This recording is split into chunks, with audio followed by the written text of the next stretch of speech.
പറവൂർ കിഴക്കേപ്രം ശ്രീ പാലാരി ഭഗവതി ക്ഷേത്രത്തിൽ ജ്ഞാനപ്പാന ആലാപനവും അർത്ഥവിവരണവും നടത്തി. T N Shaji നേതൃത്വം നൽകി. സാരമായ പുരുഷാർത്ഥം മോശമാണെന്നിരിക്കെ വെറും സമ്പത്താകുന്ന ഈ ഭൗതികമായ അർത്ഥത്തിന് വേണ്ടി എന്തിനാണ് ഇങ്ങനെ കൊതിക്കുന്നതെന്നാണ് ചോദിക്കുന്നത്.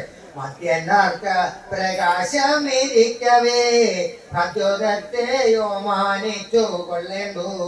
മധ്യാഹ്ന സമയത്ത് സൂര്യൻ പ്രകാശിക്കുമ്പോൾ മിന്നാമിനിങ്ങിന്റെ വെളിച്ചത്തെ ആരെങ്കിലും മാനിക്കാറുണ്ടോ എന്നാണ് ചോദിക്കുന്നത്.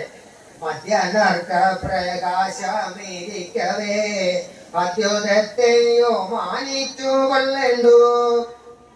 മധ്യാഹ്ന സമയത്ത് സൂര്യൻ പ്രകാശിക്കുമ്പോൾ മിന്നാമിനിങ്ങിന്റെ വെളിച്ചത്തെ ആരെങ്കിലും മാനിക്കാറുണ്ടോ എന്നാണ് ചോദിക്കുന്നത്. പിന്നെ ഉണ്ണികൃഷ്ണൻ മനസ്സിൽ കളിക്കുമ്പോൾ ഉണ്ണികൾ മറ്റു വേണമോ മക്കളായി. സാക്ഷാൽ ഭഗവാനായ ഉണ്ണികൃഷ്ണൻ മനസ്സിൽ കളിക്കുമ്പോൾ നമുക്ക് മക്കളായിട്ട് വേറെ എന്തിനാ ഉണ്ണികളെന്ന് അത് സ്വന്തം ഭാര്യയോട് ചോദിക്കുന്ന ഒരു കാര്യമാണ്, ഭാര്യയോട് പറയുന്നതാണ്. കാരണം ഞാൻ ആദ്യം പറഞ്ഞു, ഗുണ്ടാരത്തിന് ഒരു കുട്ടി ജനിച്ചു. അത് അദ്ദേഹത്തിന്റെ കാലദോഷം കൊണ്ട് അദ്ദേഹത്തിന് പുത്രദുഃഖമുണ്ടായി. ആ കുഞ്ഞ് നൂലുകെട്ടിന്റെ ആ കുഞ്ഞ് അദ്ദേഹത്തിൽ നിന്ന് വിട്ടൊഴിഞ്ഞു പോയി. അപ്പൊ അതോടുകൂടിയാണ് പൂന്താനം ഭഗവാൻ ഭക്തനായി തീർന്നത്. അപ്പൊ ലൗകിക ജീവിതങ്ങളെല്ലാം വെടിഞ്ഞ് ആത്മീയ ജീവിതത്തിലൊക്കെ അദ്ദേഹം മാറി.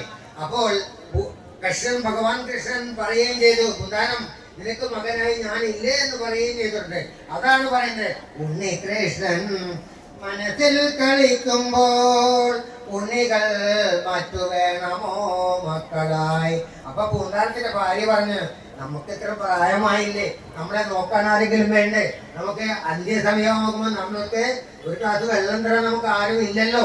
അപ്പൊ നമുക്ക് ഇനിയും മക്കൾ ജനിക്കണ്ടേ എന്ന് പറഞ്ഞപ്പോഴാണ് പൂന്താനം പറഞ്ഞത്, ഉണ്ണികൃഷ്ണൻ മനസ്സിൽ കളിക്കുമ്പോൾ ഉണ്ണികൾ മറ്റു വേണമോ മക്കളായി.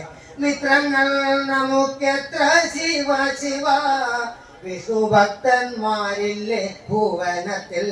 വിഷ്ണു ഭക്തന്മാരായി നമ്മുടെ വീട്ടിൽ എത്ര മക്കളുണ്ട്? അവരെല്ലാവരെയും നമ്മുടെ മക്കളായി കണ്ടാ പോരെ എന്നാണ് ചോദിക്കുന്നത്. മായ കാട്ടും വിലാസങ്ങൾ കാണുമ്പോൾ ജായ കാട്ടും വിലാസങ്ങൾ കോട്ടികൾ, ഭുവനത്തിലെ ഭൂതികളൊക്കെയും പവനം നമുക്കായതേതു തന്നെ. വിശ്വനാഥൻ പിതാവോ നമുക്കെല്ലാം വിശ്വദാത്രി ചരാചരമാധവം. നാം കാണുന്നതെല്ലാം മായാവിലാസങ്ങളാണ്. അവ കാണുമ്പോൾ പാലയുടെ ശൃംഗാരനാളങ്ങളും മറ്റും വെറും വൈകരണങ്ങൾ മാത്രമാണ്. ഈ ഭൂമിയിൽ കാണുന്നതെല്ലാം എല്ലാ ഐശ്വര്യങ്ങളും ഉണ്ടെന്നിരിക്കെ അത് തന്നെയാണ് നമ്മുടെ ഭവനം.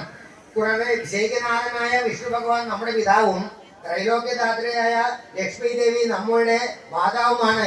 ഈ മാതാപിതാക്കളുള്ള കാലം വരെ നമ്മൾ എന്തിനാണ് ഇങ്ങനെ പേടിക്കുന്നത്? കൂടാതെ വിഷാനം നല്ലൊരന്നവും ഉണ്ടല്ലോ, പഠിച്ചിടുക തന്നെ പണിയുള്ളൂ. നമുക്ക് നല്ലൊരു ഭക്ഷണവും കിട്ടും. അതെല്ലാം നമ്മൾ കഴിച്ചു ഇവിടെ ഇരുന്നാൽ പോലെ എന്നാണ് പറയുന്നത്.